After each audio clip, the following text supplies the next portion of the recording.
আজকে শহীদ আফজাল হাদী থেকে আমরা শাহিদ করেছি।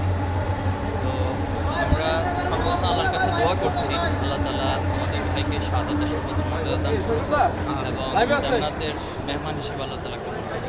তো নতুন এবং ফিরে আসা গ্রাহকদের জন্য নগদে চলছে ক্যাশব্যাক সহ প্রতিদিন হাজারো উপহার জেতার সুযোগ। হবে আশা আর ফেরা, সারপ্রাইজ সেরা।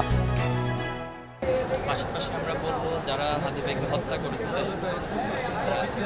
তাদের বিচার অবশ্যই হতে হবে।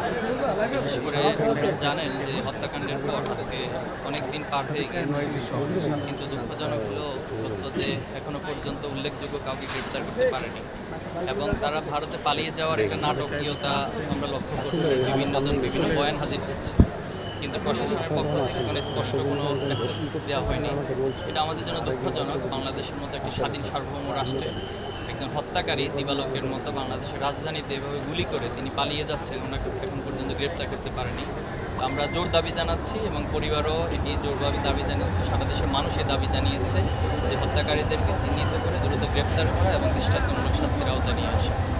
পাশাপাশি বলবো হাদী ভাই যে স্বপ্ন দেখেছেন, তিনি যে বাংলাদেশের রাজনীতির নতুন সংস্কৃতি আমাদের কাছে দেখিয়েছেন, আমরা বিশ্বাস করি ওনার এই স্বপ্নগুলোর প্রত্যেকটি যুবক এই প্রজন্ম ধারণ করেছে এবং তারা মনে করেছে হাদী ভাইকে হত্যা করার মধ্য দিয়ে হাদী ভাইয়ের আদর্শকে ধ্বংস করে দিবে, কিন্তু তারা এটা সবচেয়ে ভুল করেছে এবং আজকে একজন হাদী ভাইয়ের যে হত্যাকাণ্ড শহীদ করে দেওয়া হয়েছে, আজকে বাংলাদেশের লক্ষ লক্ষ যুবক আপনারা দেখছেন যে পুরো হাদী ভাইকে ওন করতেছে। হাদী ভাই একজন ব্যক্তি না, তিনি একটি চরিত্র, তিনি একটি স্বপ্ন এবং তিনি একটি জাগরণ, তিনি একটি বিপ্লব। আমরা বিশ্বাস করি এই হাদী ভাইয়ের রক্ত থেকে বাংলাদেশে হাজার হাজার লক্ষ লক্ষ হাদী তৈরি হবে এবং আলটিমেটলি বাংলাদেশকে একটি স্বাধীন সার্বভৌম রাষ্ট্র হিসেবে প্রতিষ্ঠিত করার জন্য এই প্রজন্ম কাজ করে যাবে। আপনাদের সবাইকে ধন্যবাদ।